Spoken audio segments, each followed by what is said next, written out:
Online betting app కేసులో ED దూకుడు పెంచింది. బెట్టింగ్ యాప్ కేసు విచారణ ఇప్పటి వరకు ఒక లెక్క, ఇప్పుడు మరో లెక్క అనేలా ముమ్మరంగా దర్యాప్తు చేసేందుకు సిద్ధమైంది. అందులో భాగంగా మాజీ క్రికెటర్లు, సినీ ప్రముఖులు, సెలబ్రిటీలపైన ఫోకస్ చేసింది.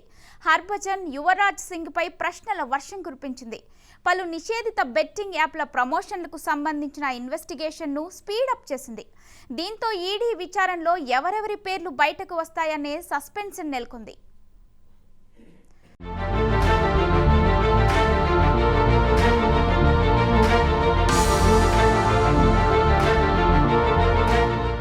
ఎన్ఫోర్స్మెంట్ డైరెక్టరేట్ అక్రమ ఆన్లైన్ బెట్టింగ్ ప్లాట్ఫామ్లపై దర్యాప్తును ముమ్మరం చేసింది.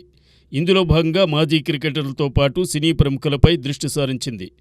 1xBet, ఫెయిర్ ప్లే, పారామ్యాచ్, లోటస్ 365 వంటి నిషేధిత బెట్టింగ్ ప్లాట్ఫామ్లతో ప్రమోషనల్ సంబంధాలపై విచారణ జరుగుతోంది.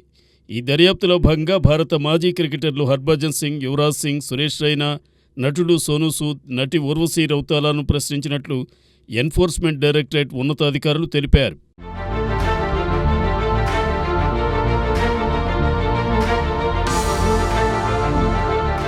బెట్టింగ్ ప్లాట్ఫామ్లో ప్రకటనల ప్రచారాల్లో 1xBet, స్పోర్టింగ్ లైన్ల వంటి ప్రత్యామ్నాయ పేర్లను ఉపయోగిస్తున్నాయి.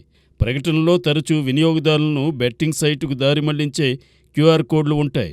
ఇవన్నీ చట్టవిరుద్ధమని అధికారులు చెబుతున్నారు. ఐటీ చట్టం, విదేశీ మారక ద్రవ్య నిర్వహణ చట్టం, మనీ లాండరింగ్ నిరోధక చట్టం, బినామీ లావాదేవీల చట్టం లాంటి అనేక భారతీయ చట్టాలను ఉల్లంఘించేలా ఉన్నాయని సూచిస్తున్నారు.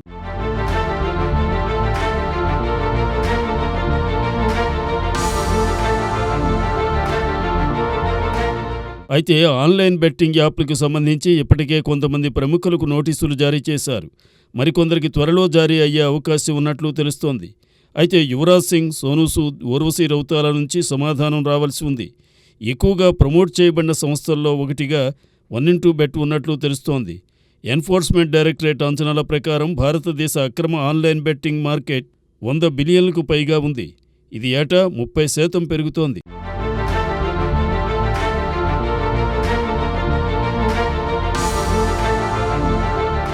దాదాపు 22 కోట్ల మంది భారతీయ వినియోగదారులకు బెట్టింగ్ యాప్ వాడుతున్నారని, దాదాపు 11 కోట్ల మంది క్రమం తప్పకుండా ఆన్లైన్ గేమ్స్కి అలవాటు పడుతున్నారని అధికారులు భావిస్తున్నారు. అయితే సెలబ్రిటీలు ఈ ఆన్లైన్ యాప్లను ప్రమోషన్ చేయడంతో చాలామంది వాటి పట్ల ఆకర్షితులవుతున్నట్లు చెబుతున్నారు. మరోవైపు తెలంగాణలో ఆన్లైన్ బెట్టింగ్ కారణంగా 1023 ఆత్మహత్యలు చేసుకున్నట్లు